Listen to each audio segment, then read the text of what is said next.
Nous passons maintenant à un autre chapitre. Il s'agit de la vie sociale animale. Différentes interactions peuvent avoir lieu entre les membres d'une même espèce. Soit on a une interrépulsion entre les individus qui s'excluent les uns les autres, ce qui va aboutir à une vie solitaire. Soit une indifférence entre les membres de la même espèce qui n'ont ni attachement ni exclusion, ce qui permet des regroupements occasionnels. La vie en solitaire est aussi possible. Ou bien, on a une interaction, c'est lorsque un individu est attaché par différents liens avec les autres individus de la même espèce.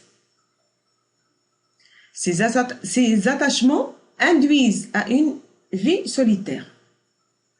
Autrement dit, on ne parle d'une société que lorsqu'un individu exerce des effets sur les autres membres de cette société et vice-versa.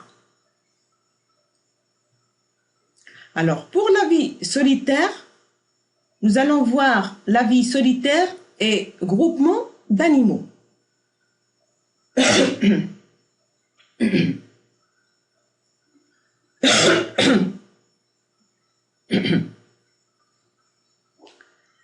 Premièrement, vie solitaire et groupement d'animaux. Il s'agit là d'une interrépulsion entre les membres de la même espèce.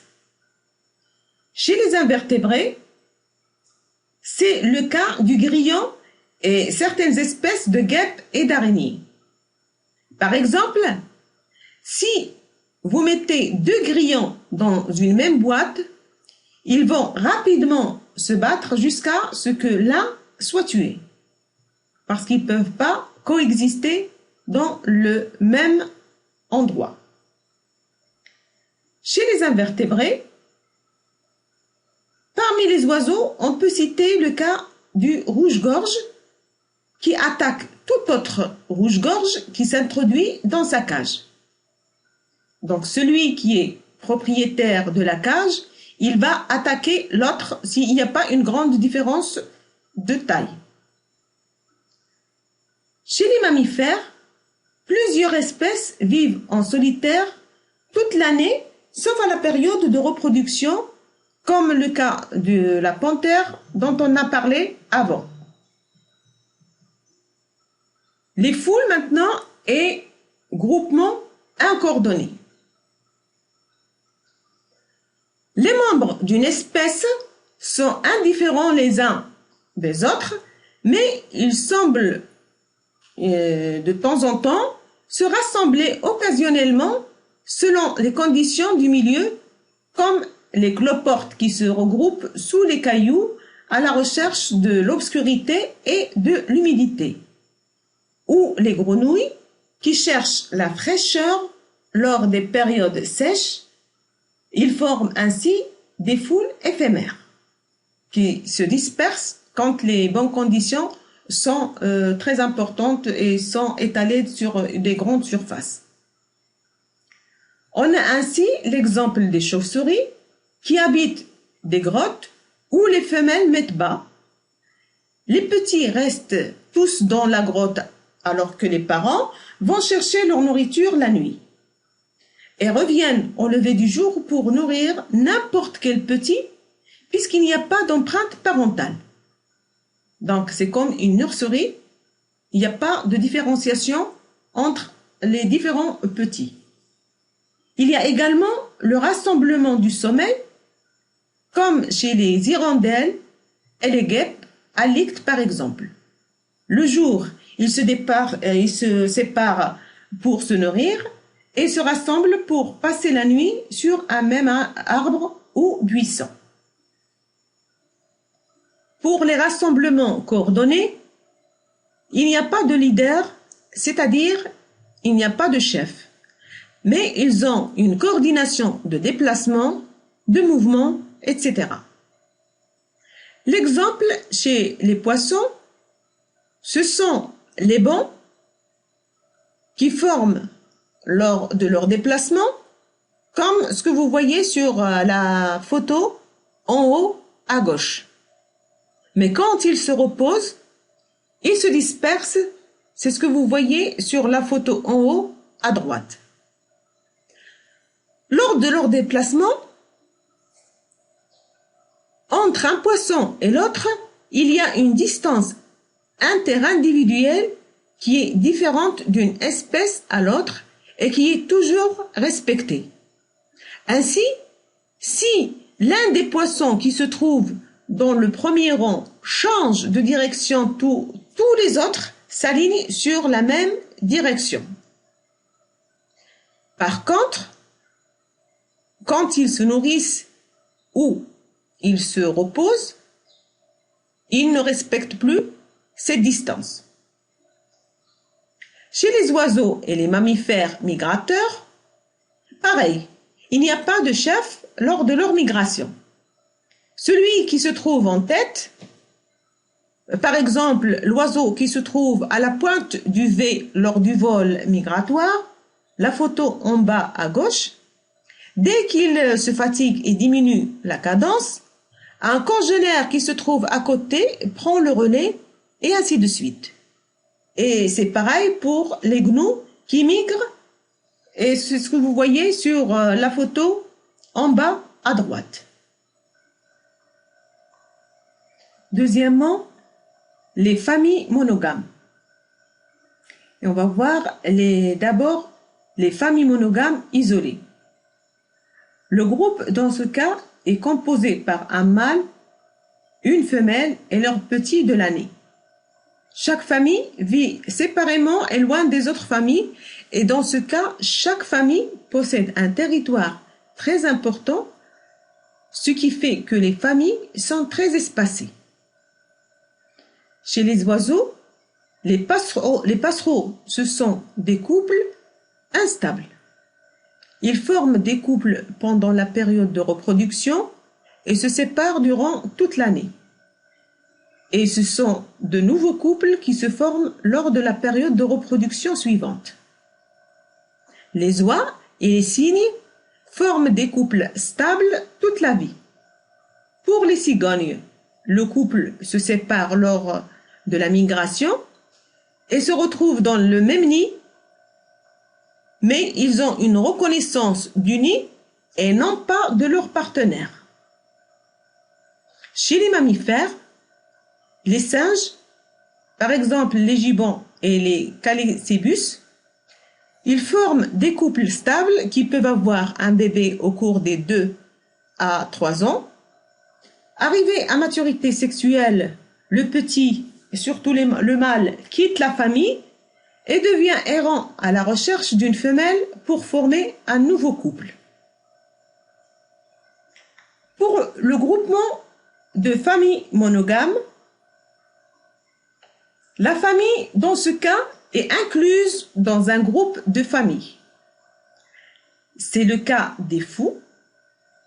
Le couple occupe le même nid pendant plusieurs années, où la femelle pond et les 2 parents se relaient pour couver leurs œufs. Les différents couples occupent des nids exigus et chaque couple défend son nid contre les couples voisins. Mais si un couple est menacé par un prédateur, alors tout le groupe vient à son aide. Le deuxième exemple, ce sont les choucas. Ces choucas, quant à eux, ils construisent leur nid sur des falaises avec toujours une famille par nid. Ils s'entraident pour attaquer les prédateurs qui menacent une famille des leurs. Pour l'exemple du manchot empereur, ce sont d'abord des oiseaux endémiques d'Antarctique. Le manchot empereur est connu pour le cycle de vie bien réglé des adultes qui répètent chaque année le même rituel pour se reproduire et élever leurs petits. Il s'agit de la seule espèce de manchot qui se reproduit au cours de l'hiver antarctique. Ils réalisent alors un long périple de 50 à 120 km sur la glace pour former des colonies pouvant prendre des milliers d'individus. Les femelles pondent un œuf unique. Le mâle couve, tandis que la femelle retourne vers la mer afin de chercher de la nourriture. Par la suite, les parents partent chercher leur nourriture en mer à tour de rôle. L'un d'entre eux reste avec leur oisillon dans la colonie en attendant l'arrivée de l'autre partenaire, et ainsi de suite. Chez les mammifères, nous citons l'exemple des loups qui forment des couples permanents et très fidèles.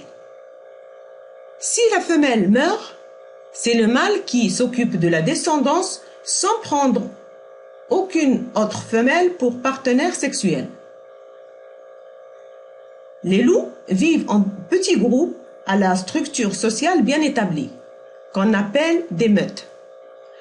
Une meute rassemble de 2 à 20 individus en fonction de l'habitat et de l'offre en nourriture. Elle se compose le plus souvent d'un couple dominant qu'on appelle alpha, de ses petits et des jeunes de l'année précédente.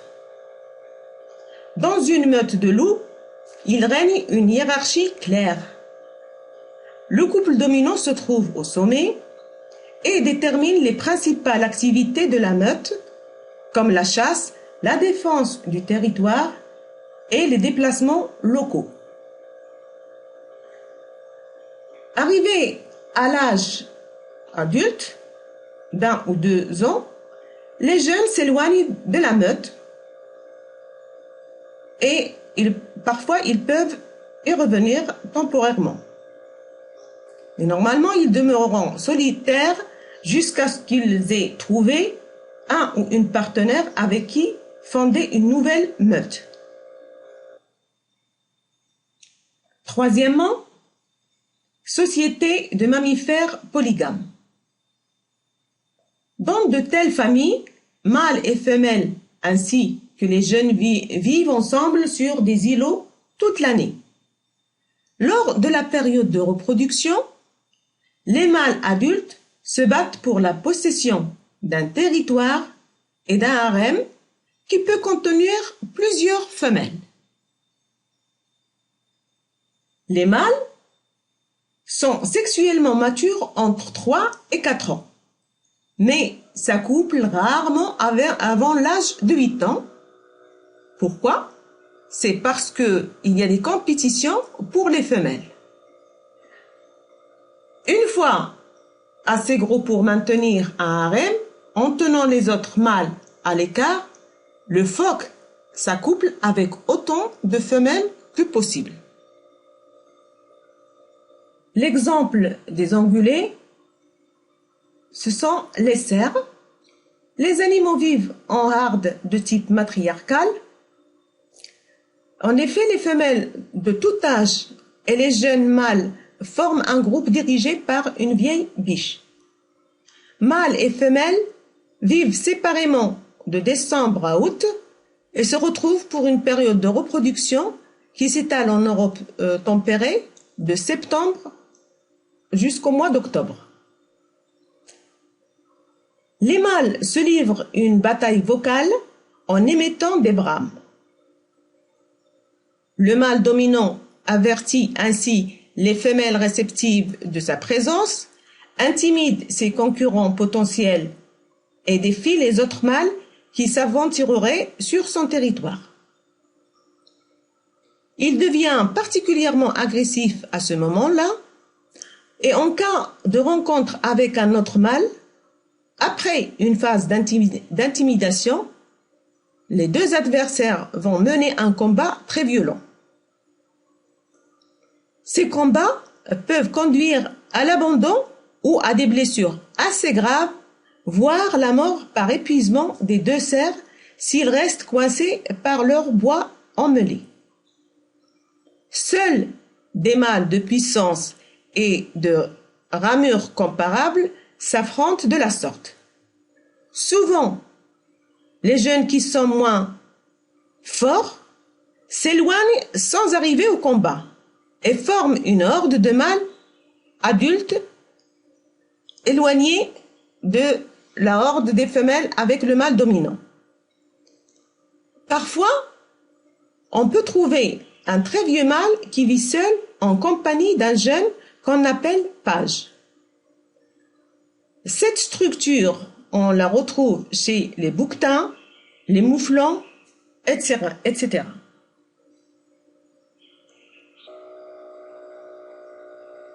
Chez les ongulés, nous allons prendre comme exemple ceux des cerfs. Les animaux vivent en harde de type matriarcal.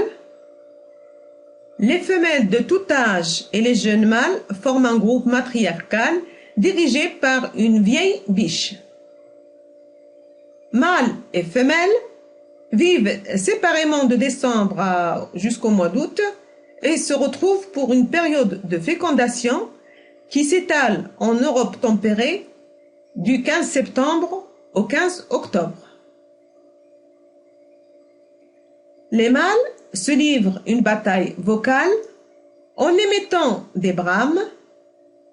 Le mâle dominant avertit ainsi les femelles réceptives de sa présence, intimide ses concurrents potentiels et défie les autres mâles qui s'aventureraient sur son territoire. Il devient particulièrement agressif à ce moment-là et en cas de rencontre avec un autre mâle après une phase d'intimidation, les deux adversaires vont mener un combat très violent durant lequel ils se projettent la tête en avant l'un contre l'autre dans le but de déséquilibrer l'adversaire. Ces combats peuvent conduire à l'abandon ou à des blessures assez graves, voire la mort par épuisement des deux cerfs s'ils restent coincés par leur bois emmêlé. Seuls des mâles de puissance et de ramures comparables s'affrontent de la sorte. Souvent les jeunes, qui sont moins forts, s'éloignent sans arriver au combat et forment une horde de mâles adultes. Parfois, on peut trouver un très vieux mâle qui vit seul en compagnie d'un jeune qu'on appelle page. Cette structure, on la retrouve chez les bouquetins, les mouflons, etc., etc. En grand 5, société de primates. Et on va voir d'abord les groupes à un seul mâle et groupes de mâles en excès.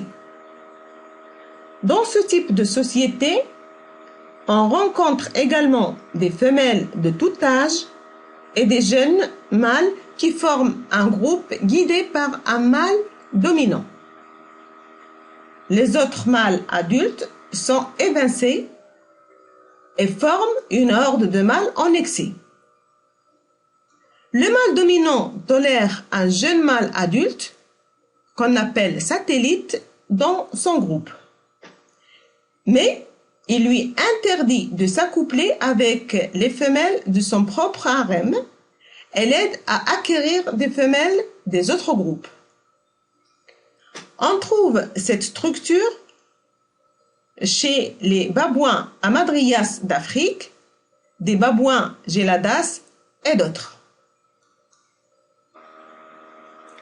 Sur cette diapositive, vous avez un exemple de mâle dominant avec sa troupe de femelles et des jeunes. Regardez la terreur des jeunes mâles ainsi que les femelles quand ce mâle dominant crie.